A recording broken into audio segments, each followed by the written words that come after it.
Hello and welcome back to Webinar Wednesday, hosted by Marketing 360. My name is Seth Burney, and I am joined here by none other than the man, the myth, the legend, Brandon Lilly. How you doing today?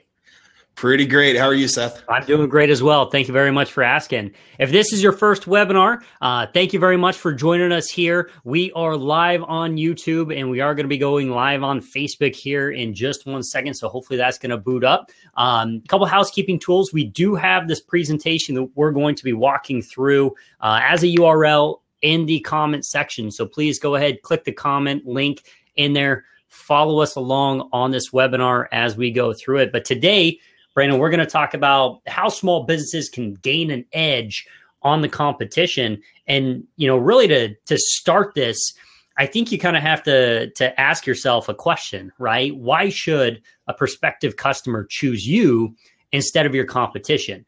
Is it the quality of service that you have? Is it the price at which you actually offer your services at? Is it that your brand shows trust through the messaging that you're putting out there? Could it be the ease of use, right? Or the convenience of location? Those are some of the most popular reasons I would say small business owners think about when they're saying, why would someone choose me over the competition? But we're going to jump through 7 tips why we believe, or 7 tips of how we believe you can gain an edge on your competition. And Brandon, before we jump into this, tip number 1, is there anything that you wanted to add? So I've always found that for small businesses, it's not like you're a Fortune 500 company and they've got competitors, sure, but they've also got millions of dollars to throw at branding and their different marketing plans and trying to get an edge that way. A small business, 1, doesn't need to do that, and 2, shouldn't have to. There's so many different things that you can do to differentiate yourself from the guy that sells the same widget on eBay, or the guy that offers the same service down the street. There's a lot of different ways that you need to differentiate yourself, because at the end of the day, all things considered, people want to work with people that they like. Absolutely. So whether it's price or location or availability of service, I don't know if you've ever called to try to get, maybe a plumber or an HVAC guy out to your house. Sometimes it's the first guy to call you back. Yeah. There's so many different things to keep in mind when you're trying to gain an edge. And when you're working in a niche industry and you've got a couple of competitors, all you need is that 1% difference. Just get 1% better than what your competitor is doing, and that helps to set you apart and helps to drive in more leads and generate more business for you. Perfect. I think that's some great information as we jump into this. So keep that in mind as we go along. Tip number 1, from our point of view, have the best online reputation. Brandon, right now, a lot of people are starting to sway towards social, right? And the reason why is because that's number 1, where everybody is. But number 2, you can also check reviews. You can see how they interact and engage with their consumers and their customers. So our tip for all of you is just make sure when your consumers are going to be comparing reviews and looking at different products and services, that 1, when your brand comes up, you look professional, you look trustworthy, and the reviews in the comments back that up. And then a couple of tricks that we have for you to gain some of those positive reviews and getting some of those comments. One easy way that we've been implementing here through our email marketing techniques is simply just sending out an email after every single product purchase or every single service that you've done for a client, and just say, did you have a positive experience with your brand during your latest visit, right? Then you give them 2 choices, a yes button or a no button. And both of those link directly to 2 different opportunities, right? The yes would actually drive them to review platforms in which you want them to write a good review. The no button, you actually want to direct them onto a comment page within your website so that the client feels like their message is being heard, they're stating their opinion, and is going to you, and you're going to read it, and hopefully you're going to respond. But that gives you the ability to kind of cut out the negative review opportunity that a lot of people in today's day and age like to jump on and write reviews. Also, when possible, utilize these testimonials. So if you get a good review within one of your platforms, make sure that you reach back out to that client and say, thank you so much. We really appreciate your service, or we really appreciate you being a customer of ours. Would you mind if we utilize this review and your name on our assets. Use full names, use real images of the people if that's possible. But that is something that is going to help with engagement as well as that trust factor, right? And then lastly, to tag along with that, what we've seen from a user-generated content perspective is when someone writes a review about a product or a service and puts that on social platforms, especially on Instagram, we see a 4.5% higher conversion rate from those posts. So Brandon, I'd love to get a couple of your thoughts and, even your experiences talking about making sure they have a great online reputation. Absolutely. I definitely wanted to jump in and talk about a couple of things. And if you've watched the webinars before, then you've heard me talk about this. If you're new, you're probably going to get sick of me hearing it, but I love automation. You can do all of this yourself. You can do this manually. You get a customer comes in, you go out, you service them, or they buy the product from you, and then you can manually write the email, send it to them, manually take their responses and handle the responses and things like that. And that's good customer service. But if you want to have a competitive edge, you have to have great customer service. Mm-hmm. Everybody expects good. And what you need to do is you need to give that to the next level and offer great customer service. And a really excellent way to do that is by automating your processes. You can automate these reviews. If you're generating sales or leads off of your website, you can tie that website into a CRM. Well, now you've got your customer list, your customer database there. Make your notes, what they bought, the service that you provided, how you felt after after you provided service. Was this a good interaction? Maybe could have done something better. You've got all your notes there. And then you have your email system connected with your CRM. So when you change them from being from offering a quote to completed project, it automatically sends them this email, giving them the opportunity to give you a positive review or giving them the chance to reach back out to you directly and, provide you with some feedback that you can respond to. Mm-hmm. That automation helps to set you apart. And that's huge when you're trying to develop this competitive edge. And Perfect. Seth, another thing you're talking about user-generated content. Facebook's got 2 billion users, and a huge percentage of these users, myself included, I do this too. I'll go on there and you can ask for recommendations. In fact, Facebook's 100%. Made this a lot easier now. It even notices the word recommendation, and you can ask for, I'm looking for a plumber in such and such location, and it puts the map on there asking for recommendations, and people use this. So let's not just even worry about as much as getting online reviews. Think about this from a user-generated content standpoint. Are your customers going to be your best salespeople? They may not have gone on Top Rated Local. They may not have gone on Angie's List or Yelp or any of these other, Google, any of these other review platforms. But if a friend of theirs is asking and they have a response, are they going to give you a great recommendation? Or are they going to give you a poor one? Stay away from XYZ. Or I absolutely recommend this person. Go for it. I had a great experience. That means a lot to a lot of people. So keep that in mind as well. Automate your processes and then engage with your community and give them an opportunity to really recommend you.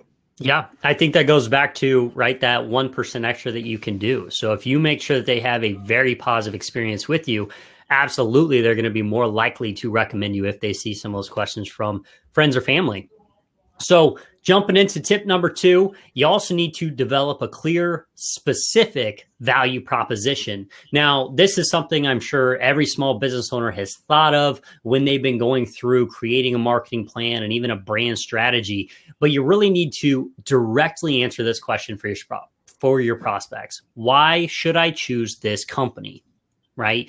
You need to be asking yourself this question and evaluating you versus your competition, right? So if it's a service-based or it's a product, you need to figure out what is that messaging that's going to distinguish you between the competition. Some ideas and some tricks that we implement here at Marketing 360 is really helping you find your voice, right? Your unique proposition, and ultimately asking yourself, why? Why is it that I do this? Why did I start this business? Why do I want to do X, Y, or Z? And a lot of times that's going to give you your brand strategy and kind of mantra, if you will, to what and why you're doing what you're doing. And that's going to help clients resonate with your brand and understand it. You also, once you've developed this proposition, once you have this value proposition, one of my thoughts, especially going into 2018, is you need to create a video that highlights this. We as Marketing 360, we've created many videos with our own employees, telling our why and kind of just giving a little bit more background about us. And, we really believe that that's resonated with a lot of small business owners. And so I think that those are a couple great ideas. Think about your why. And then once you have your why, create a video and then get that out there as many places as you can, right? Your website, your social platforms, and you can even create brand campaigns through Facebook and Instagram when trying to promote your services and products to your local consumers. Absolutely. And something else to consider, when you've developed this this value proposition and you're focusing on what your company actually means, what it stands for, that's not always going to stay the same for the entire lifetime of your business. In fact, I would even say that, you should ask yourself, why am I in business? Why do I work with this customer? Why do I offer this service or this product pretty consistently? That's a great way to, again, get that 1% better and focus on what are services that I'm offering that don't really provide value to the customer or don't provide, revenue and value to me. What are these different things that I'm offering that really are, and I should focus on them more so that I can continue to grow and that my customer can continue to get a better experience. If you're asking yourself this and you're focusing on new opportunities and new ways to grow, those other guys down the street, they're not doing that. And they're going to be left in the dust when you come up with a new product or a new service or just a new way to service the customer. You're going to get better. You're going to get all those leads and all that business, and they're going to be left doing things the old way. So always ask yourself, why am I doing this and how can I do it better? Yeah, absolutely. Great questions there. Actually, while we are live here on YouTube, it looks like we have a question already, Brandon, from Your Real Estate Whisperer. I'd love to just jump into this real quick, answer this question, then we'll continue on into tip number 3. So Your Real Estate Whisperer is asking us, what's the best kind of landing page for an ebook? That's a great question. And you could probably spend hours and hours and hours on the internet researching different techniques for what kind of landing page, what's valuable, what's not. The first question I would ask is what's actually the ebook? Is this for a prospective customer, prospective seller, prospective buyer, and then you want to craft your message and craft your landing page around that. You have to make sure that your message is absolutely reflective of both the content of the ebook, and then are you selling the ebook? Are you giving it away for free? Are you only giving away part of it? What's your end goal here? My assumption or my guess is that you're probably giving away the free book, like top 10 tips on how to prepare your house for sale, or top 7 questions that a new home buyer asks, things like that. Mm-hmm. So you want to have your lead form on there, of course. Don't add a lot of friction to the lead form. You don't need to know their date of birth. You don't even really need to know where they're from. All you need is their name, their phone number, their email. Are they selling a home or buying a home? Don't make this complicated. Give them your book. That's what they're there for, to generate some content or to get some content. And if you've done your job and you've generated great content, that's how they become that's how they become a customer or a client. Yeah. So absolutely. Great, well-designed, nice landing page, maybe even a couple of tidbits and a paragraph or 2 of what they can expect. Nobody likes to be afraid, right? And they're certainly going to be afraid if I'm giving you my phone and my email. Is the ebook worth the fact that you're probably going to call me, and you're probably going to call me, while I'm on lunch or I'm doing something, things like that. Absolutely. So make sure it's high value. Make sure that the consumer knows what they're getting, so there's no surprises there. Make sure you don't add a whole lot of friction, so that the form that they fill out, it's not really complex or long, and then well designed. So the landing page has to look trustworthy. It has to have, brand awareness, great color, testimonials, things like that. Just easy for a user to feel trust, especially if it's their first time ever interacting with your business. Yeah, absolutely. So for landing pages, and this does kind of go into tip number 3, right? Be best information resource. That's why I like this question right here.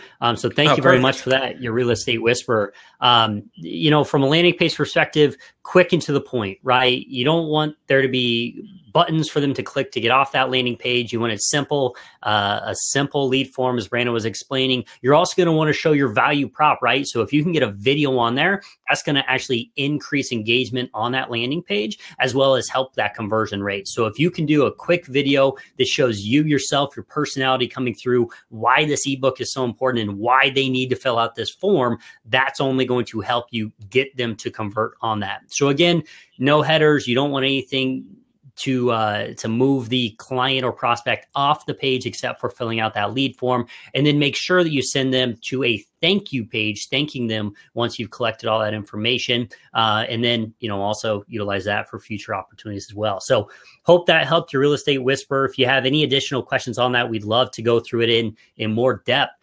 So we're going to continue on here, Brandon. Tip number 3, be the best information resource. So think content marketing, right? Blogs, videos, social media articles, ebooks, right? I think that that's a perfect example here. So when consumers are searching for resources and they find your information, so you've taken the time to create a blog or a video or even an ebook, and someone has read through it, a lot of times they kind of feel this sense of obligation, right? That you gave me this great content and I found value out of this. So I should probably do business with you. So that's number 1. Number 2 is it also helps get your information out there, right? That's how algorithms of Google and Bing and Yahoo and, you know, all the other search engines, that's how they actually figure out what am I going to show this prospect when they're asking a question. So a couple tip here, you know, there are multiple ways to share content with consumers. I believe, again, going into 2018, YouTube channel is going to be huge. You know, the number of people who go online and search how-to questions increases by 32% year over year. So YouTube channels in specific niches like the housing industry or the real estate industry, if you can take and consolidate your ebooks into actual videos that you can push out to people and they can watch, I think that's going to be an awesome idea. Pinterest is also one of those kind of outside the box.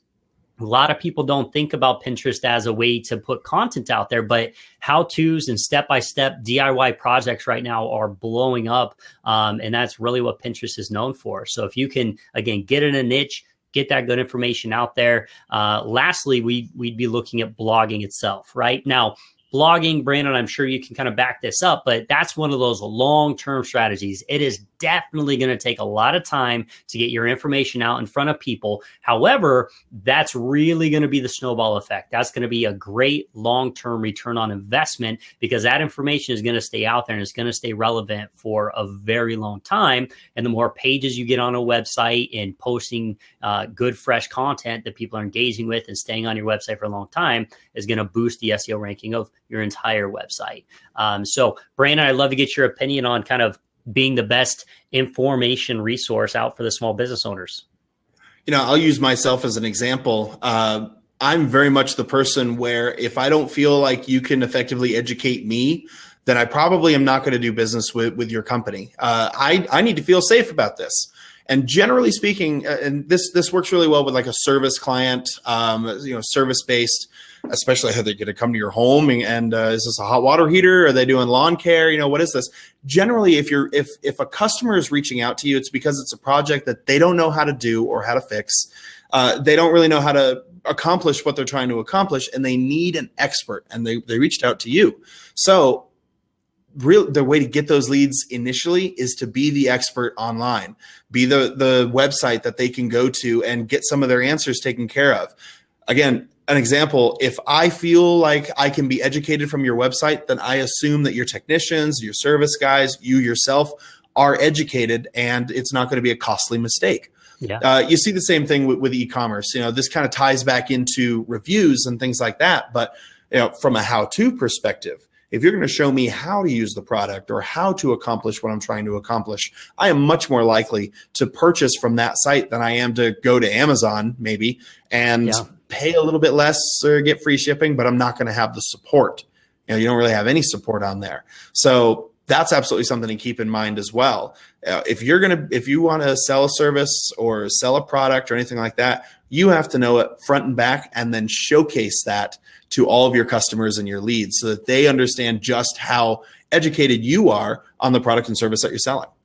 Yeah. No, great points there. Thank you very much again, Brandon, for that insight. Jumping into tip number 4 here, be likable, right? Let's go back to tip number 2, find your voice. People nowadays are really, they like to buy from people that they like, right? They like or they trust. That is a big reason why influencer marketing, that's a huge word right now. Everybody's talking about it, trying to figure out, is this right for my business or not? And, we'd love to be a resource. If you have any questions, hit us up. But that is why, right? People generally relate to people. They find what they like, they follow them, and they can easily be influenced to make purchasing decisions based on what that person is saying. So think about it as in, how do you kind of get your personality across, especially in industries that when you're trying to look at your service or your price in competition with your competitors and you can't find that thing that differentiates you, well, now you have personality, right? So how do you make your personality thrive through and, get in front of these consumers so that they're not going after your competition? And then some tricks here, that we're looking at. Social media is really a great opportunity for businesses to express that personality, right? If you can make someone laugh, you're that much closer to a sale, quite honestly. But you can also have different demeanors. So even being irreverent, you got to do it with some taste, right? And some class, but there are abilities to utilize that and help get your brand across and even find new demographics. And then also creating a voice, utilizing it on your websites and through other marketing collateral. It's really the personality that people are going to kind of gravitate towards, right? Yes, the product is what they wanted. Yes, the service is what they wanted. But again, you asked it, Brandon, before, is this a company that I'm going to want to do business with, right? Yep. And you have to think about it too. When you're finding your voice, something to consider is what kind of voice are your customers looking for? You have to consider, what's your demographic? Who do they trust? What do they trust? A great example would be maybe you have an older demographic, of clients and customers. They may be a little bit more untrustworthy of a younger, hipper voice. That's not a bad thing. And if that's the direction that you're taking your company, then, absolutely, focus in that direction and make the right decisions. But keep in mind your demographics and your customers really help to define your brand. Now, if your customers are looking for something, great companies adapt to what their customers are looking for. So that's something to think about also moving forward. But when you're talking about finding your voice, a great example of this was Groupon back in the day. When they first got started, there wasn't a market for this. This wasn't anything that had really been tried or been done effectively online before. And aside from being able to offer great deals and aside from being able to get businesses in front of people that maybe wouldn't have been their customers otherwise, their voice was hilarious. They were incredibly irreverent in their ad copy. They were really absolutely ridiculous. And if you go back and you look at some of their applications or their job descriptions for their writers, one of the requirements that they had was that writer had to be able to write in a very specific tone of voice. And that's one of the things that helps set Groupon apart. It helps set them apart from Living Social and all these other kind of tag-along companies that started afterwards. And they were very specific to staying true to that voice. All of their employees had to be able to reflect that. So keep that in mind. Your voice, maybe it doesn't always have to reflect your customers, but it definitely has to reflect you. So you've got different angles to look at it there. What kind of business are you and what kind of voice do you need? 100%. Jumping on to tip number 5, segment your target audience, right? Digital marketing, simply not one size fits all. That's something that we found a lot with small business owners. They kind of get in this situation of, I'm going to create a marketing campaign and this is what it is. And I'm going to show it to, my target demographic. Well, you need to start thinking about as you may have multiple demographics within your target audience, and they're going to resonate with different marketing styles, different marketing campaigns better than others, right? So For instance, if you're trying to go after baby boomers, generally showing them banners and images with people in their 20s really isn't going to resonate with them, right? So start looking at your marketing campaigns as a whole and start saying, okay, where can I find the best value out of my marketing campaigns, and start segmenting it across different opportunities. So some tricks here, and the reason why we believe this can differentiate you and give you an edge on your competition is a lot of other small businesses skip this part, right? There's too much time, sometimes too much energy. Sometimes it's just they don't know how to specifically do it, right? They don't know how to set up the campaigns. So segment your social campaigns, even your email campaigns, your follow-up messaging, and who you're going to send what to. That's going to be important, as well as your video campaigns, right? I think that through your marketing, you can see how long people watch a specific video, and you can even throw them into retargeting campaigns to show them additional videos through that. But I think that that's even a way of saying, hey, they only watched 20 seconds of a 3-minute video compared to, other people that are watching a full 245, even the full video. I'm going to show these two different audiences, two different videos the next time that they see my advertisements, right? So think about who is my target demographic, and are there multiple opportunities to kind of segment to deliver the best message at the right time to get the best opportunity to converting them into a business. Now, there's a cautionary table or tale in this as well, is you don't want to fragment your marketing or fragment your brand. You can't be all things to all people. And some people, they're not your best customer, or they're never going to be your customer. And being able to segment your audiences like this keeps you from wasting time, money, and energy on people that honestly, they're just never going to really work with you.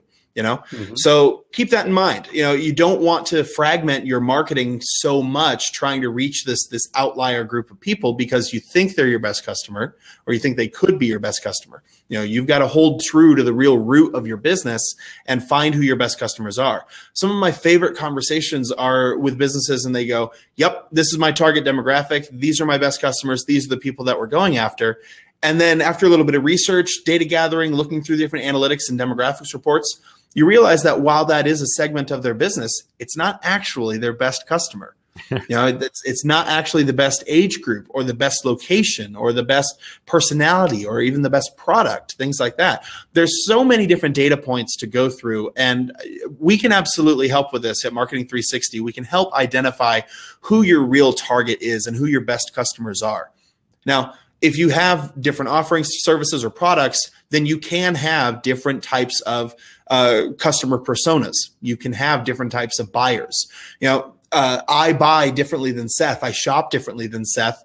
But I would say that, kind of at our core, we're probably interested in a lot of the same things, and we have a lot of the same buying habits. We're very different people. But if you narrowed it down, we might buy the same product. We're just going to buy it in different ways.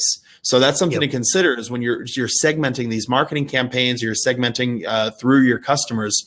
Keep that in mind. It might even be going after the same service. They just have to go after it in a slightly different way. Yeah.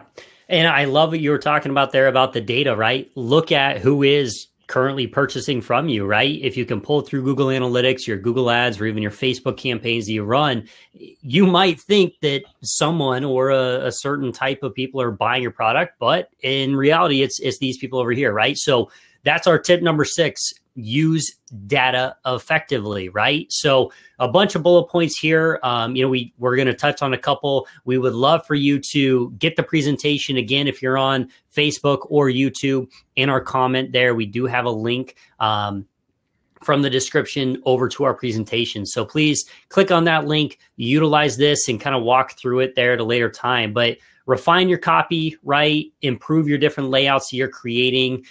Split testing or doing A/B tests is definitely something you're gonna want to use your data for. Measuring engagements and conversion rates, right? So one thing when we talk to our Facebook partner, it's about what metrics are we looking at outside of the proxy metrics, right? So what are the metrics that actually bring business into my business? And those are the ones, the conversion metrics that you really want to look at. So how many shares, how many likes, how many comments, those are kind of the proxy metrics, right? But ultimately, if you can figure out from all those shares, from all those likes and comments, how much business did that drive to your organization, that's where you want to focus on, right? Just because something goes viral doesn't mean you're going to make millions of dollars. It just means that people like the message and they shared it. And yes, you should probably create follow content with that. But did that time that I put into making that, did I get anything out of it, right? So you got to ask yourself those questions, and the data can help you with that.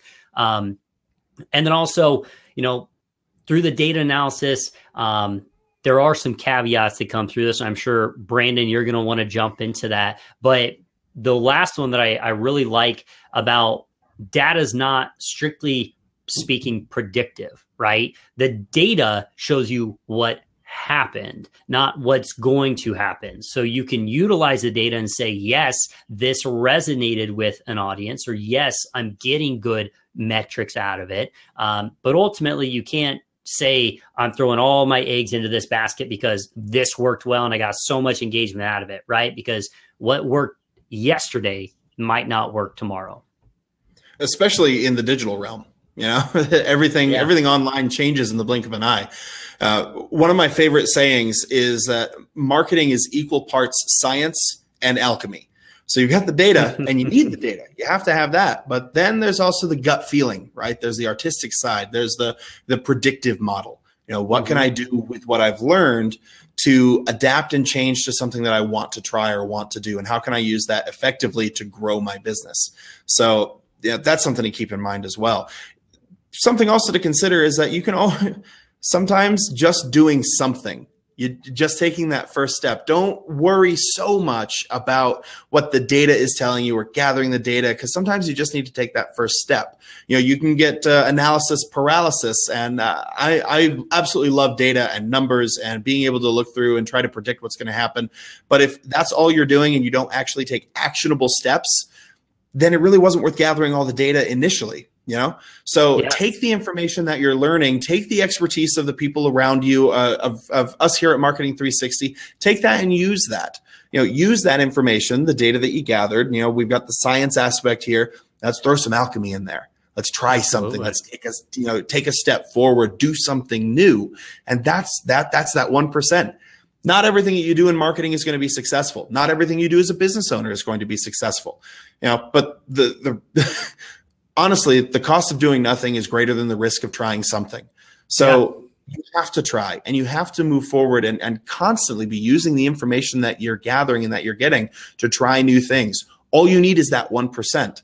And all of a sudden, that's the viral video, that's the viral aspect. That's the new opportunities, the new business that no one else had thought of before, new service that no one in your area is providing. And that's what makes you stick. That's what makes you a cornerstone in your community and helps you to grow from a 1, 2, 3 person business to a 20, a 30, a 50, 100 people, and that's what really makes a lasting impact, both in your family, your business, your community, just trying something, 100%. Get that 1%. Yeah, no, I couldn't agree more with that. And, you even said something interesting there that leads us into tip number 7 is doing something that no one else is doing, right? So kind of our tip on how to get an edge on your competition here. Tip number 7, create a new market, right? If you don't want competitors, make a new product, make a new service. Now, we will say that there's definitely some caveats that come with this one as well, right? Because the number one reason and the number one obstacle that small businesses fail is because lack of search or lack of need, right? So if you're going to take this approach, we have a couple ideas for you. So there are some great platforms out there if you're creating a new product, especially leveraging crowdfunding platforms like Kickstarter and Indiegogo. Those are great. They have an audience already on there, but you still need to create a full go-to-market strategy, right? Again, go back to tip number 2. What's your voice? What's your edge? What makes you different? What makes this product stand out? And why do people need to believe in you and your product? And then leverage social and media outlets. One thing that really helps products and services, especially in local businesses, get out there in front of people that may not have heard of them or had an opportunity to hear from them is media outlets, right? Well, yes, I'm not saying go and post a big, ad in your newspaper, but I am saying, hey, they have websites, and yes, people follow those websites on social. So why not shoot them an email or a couple messages and just say, hey, I'm local. Here's a new product, trying to get it out there and see if that helps, people jump on that bandwagon as well. Absolutely. I would say every small business owner has learned the value of bootstrapping. And a lot of people are starting a new market or trying a new product and a new service in their area.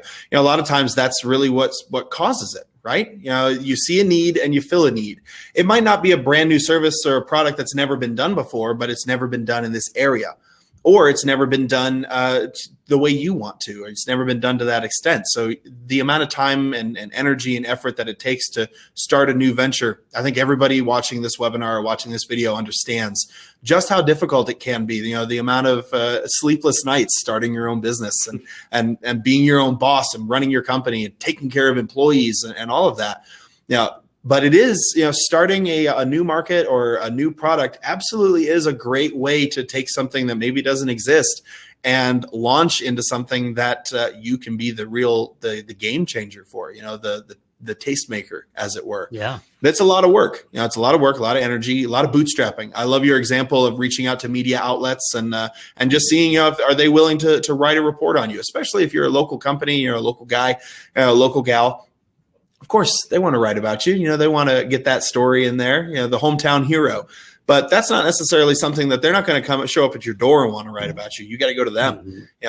There's a lot of bootstrapping in small business, and sometimes there's a lot you can do on your own, a lot you can do by yourself, and then you get to a point you realize there's a lot that you also need help with. You've got to run your business.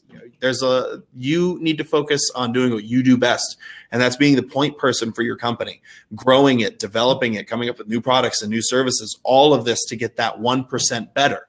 And when you need to bring somebody else alongside and you need to bring some other experts in, Marketing 360, we're happy to give you a hand with that. We would love to talk to you. But all companies, all business owners know the value of bootstrapping and the value of doing it themselves. They also know the value of bringing in the expert when they need to.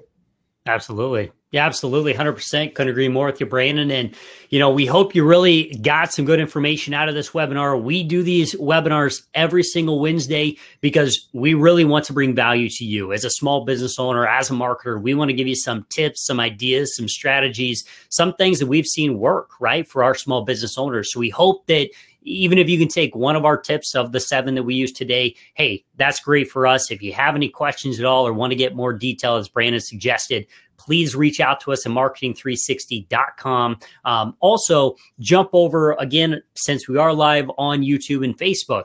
If you have any questions or you're watching this video after the live webinar, leave a comment. Let us know your questions. If there's any different strategies or different things you want to learn about, let us know so we can create a webinar on that and answer your questions. But as well, download this presentation, click the link there. For more information, there is a link right here on the last page as well that takes you over to a blog that in more detail and more content talks about kind of these 7 strategies and ideas. But thank you very much, Brandon. As always, I appreciate your time today. And, all small business owners at home and marketers, we, again, hope you found value out of it. And we look forward to seeing you next Wednesday. Same time, same place. We're going to be here and helping you grow your business. So thank you very much. And until next time, happy marketing, guys.